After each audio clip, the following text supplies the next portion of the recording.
نحمده ونصلي على رسوله الكريم أما بعد فأعوذ بالله من الشيطان الرجيم بسم الله الرحمن الرحيم ومنهم أميون لا يعلمون الكتاب إلا أمانية وإنهم إلا يظنون فويل للذين يكتبون الكتاب بأيديهم ثم يقولون هذا من عند الله ليشتروا به ثمنا قليلا فويل لهم مما كتبت أيديهم وويل لهم مما يكسبون وقالوا لن تمسنا النار إلا أياما معدودة قل أتخذتم عند الله عهدا فلن يخلف الله عهده أم تقولون على الله ما لا تعلمون بلى من كسب سيئة وأحاطت به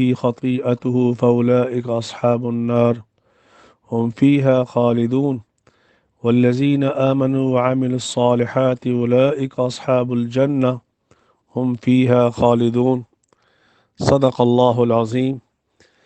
آج ہمارا سبق نمبر 42 شروع ہو رہا ہے۔ سب سے پہلے ان آیات کا ترجمہ سماعت فرما لیجئے۔ وَمِنْهُمْ أُمِّيُّونَ، اور بعض ان یہودیوں میں سے امیون ان پڑھ ہیں، لا يعلمون الکتاب، جو نہیں جانتے کتاب کو یعنی تورات کو، الا امانیہ، مگر چند اٹکل کی باتیں، وَإِنْهُمْ إِلَّا يَظُنُّونَ، اور نہیں ہے ان کے پاس مگر بعض گمان۔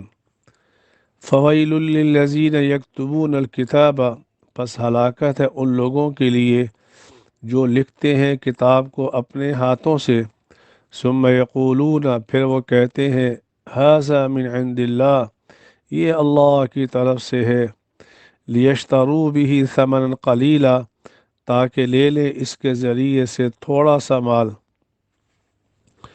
فویل لہم مما کتبت ایدیہم، پس ہلاکت ہے ان کے لیے جو کچھ لکھا ان کے ہاتھوں نے، وویل لہم مما یکسبون، اور ہلاکت ہے ان کے لیے جو کچھ وہ کماتے ہیں۔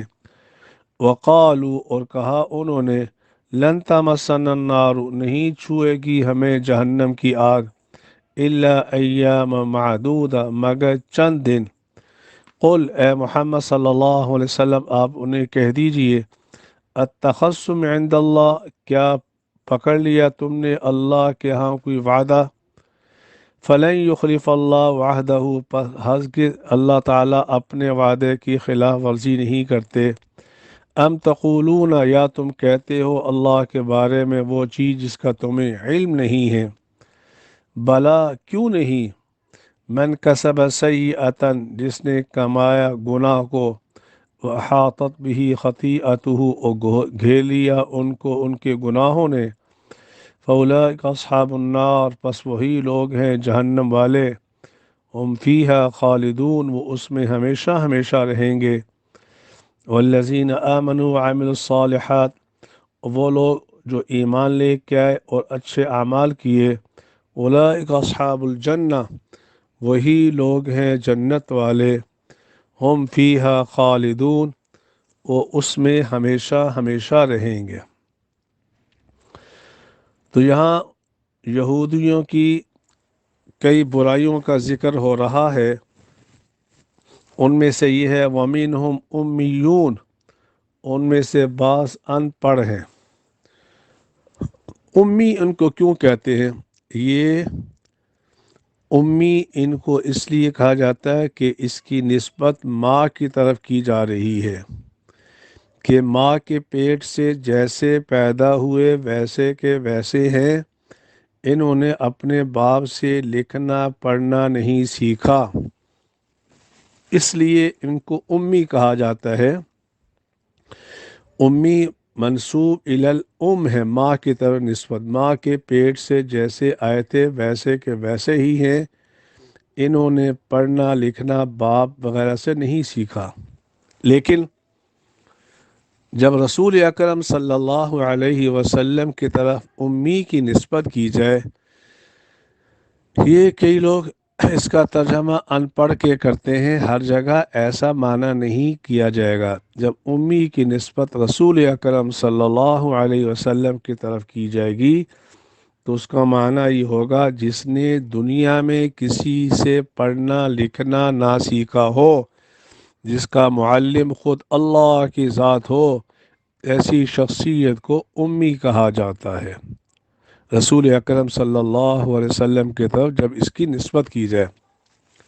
اور اس میں نقطہ یہ ہے، اگر اللہ کے نبی صلی اللہ علیہ وسلم پڑھنا لکھنا دنیا میں کسی سے سیکھ لیتے، وہ اللہ کے نبی صلی اللہ علیہ وسلم کے استاد ہو جاتے، اور استاد کا مقام شاگرد سے زیادہ ہوتا ہے، اس لیے میرے اللہ کو یہ منظور تھا کہ میرے نبی سے بڑا دنیا میں کوئی انسان نہیں ہو سکتا، اس لیے اللہ نے حضور صلی اللہ علیہ وسلم کو دنیا میں کسی سے پڑھنے لکھنے کے لیے نہیں بھیجا، خود اللہ خود اس کے معلم بنے۔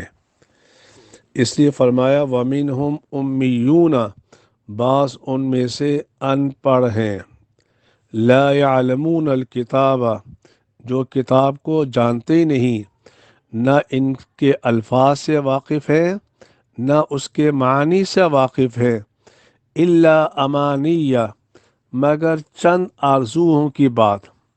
کیا مطلب؟ جو ان کے بڑوں نے ان کو الفاظ سکھا دیے، ان کو وہی باتیں یاد ہیں۔ ان کے بڑوں نے ان کو یہ سکھایا لن يدخل الجنت الا من كان هودا او نصارا، جنت میں کوئی نہیں داخل ہو سکتا مگر وہ داخل ہو سکتا ہے جو یہودی ہوگا، یا وہ ہو سکتا ہے جو نصرانی ہوگا۔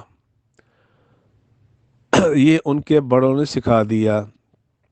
اسی طرح اس زمانے کے اندر بھی بعض ایسے جاہل لوگ ہیں، اگر ان کو دین کا صحیح مسئلہ بتایا جائے کہ بھائی سنت عمل یہ ہے، تو جواباً یہ کہتے ہیں بھائی مولوی صاحب ہم نے تو اپنے بڑوں سے یہ سنا تھا، ہم نے اپنے بڑوں سے یہی سنا تھا۔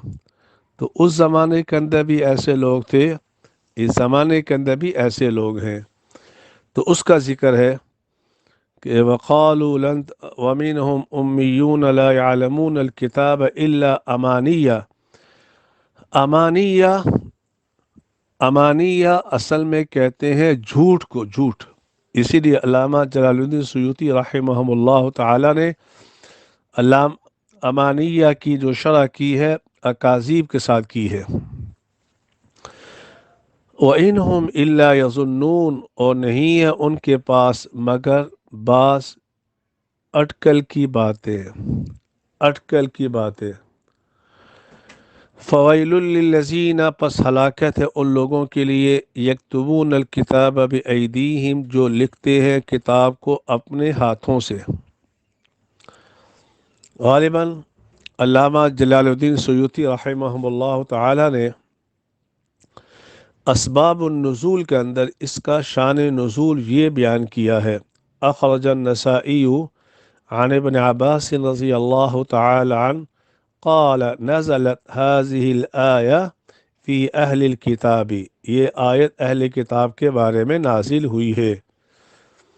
اور ابن عباس رضی اللہ تعالی عنہ فرماتے ہیں نزلت فی احبار الیہود، یہ یہود کے جو علماء تھے ان کے بارے میں یہ آیت نازل ہوئی۔ کیوں؟ وجدوا صفت النبی صلی اللہ علیہ وسلم مکتوبۃ فی التوراۃ، کہ اللہ کے نبی صلی اللہ علیہ وسلم کی جو صفات تورات کے اندر منقول تھی وہ کیا تھی؟ آپ کی آنکھوں میں سرما لگا ہوا ہوگا، آپ کے بال گنگریلے ہوں گے، آپ کا چہرہ انور بہت خوبصورت ہوگا۔ انہوں نے حسد کی وجہ سے حضور اکرم صلی اللہ علیہ وسلم کی ان صفات کو تبدیل کر دیا، تو اس کا ذکر آیا۔ فویل للذین، ہلاکت ہے ان لوگوں کے لیے، یکتبون الکتاب بایدیہم، جو لکھتے ہیں کتاب کو اپنے ہاتھوں سے۔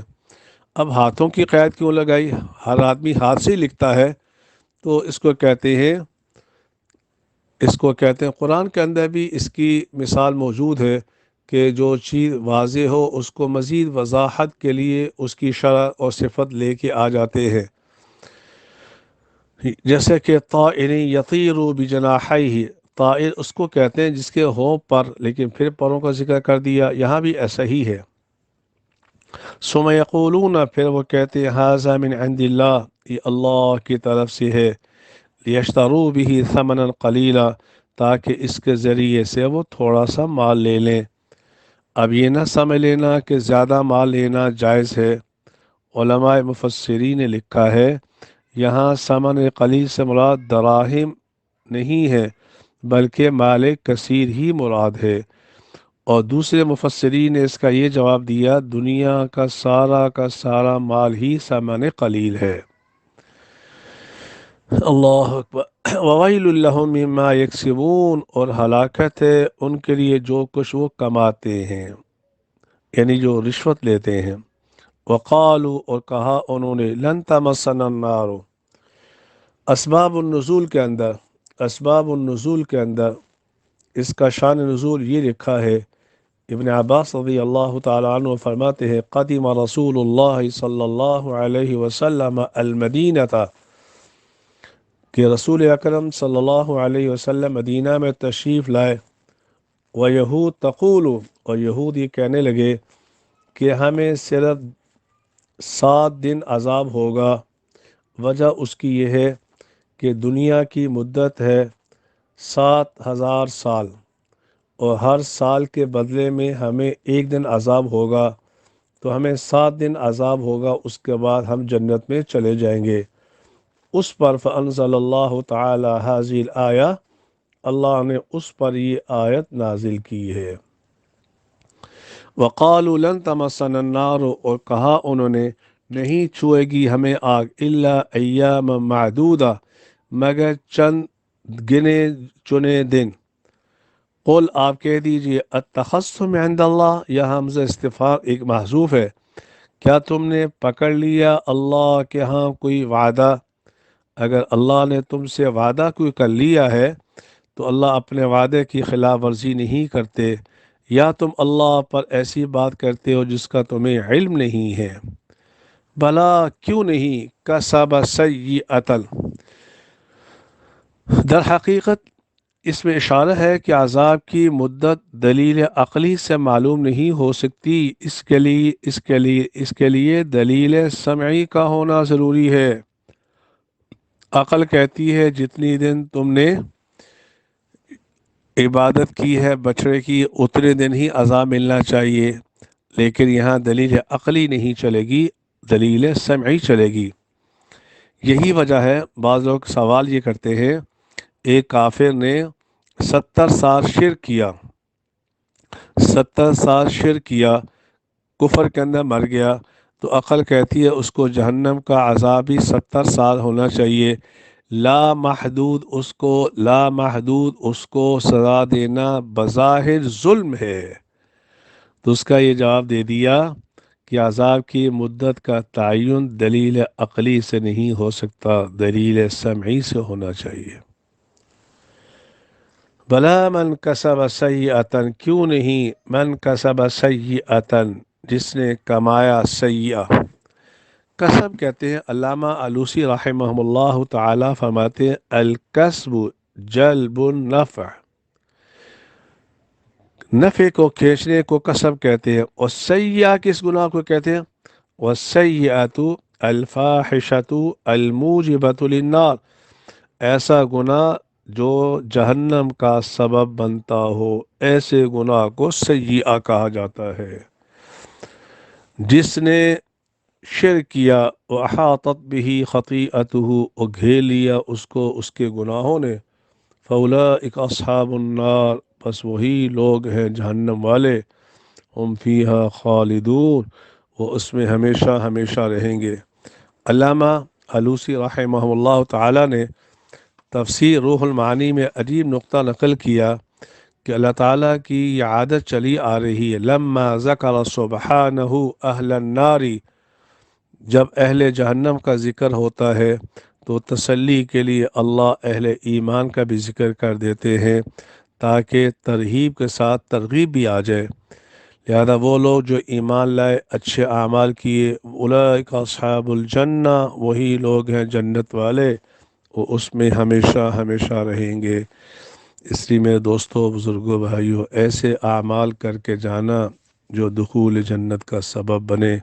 اللہ مجھے بھی آپ کو بھی اعمال صالحہ کے توفیق عطا فرمائے۔ وآخر دعوانا ان الحمد للہ رب العالمین۔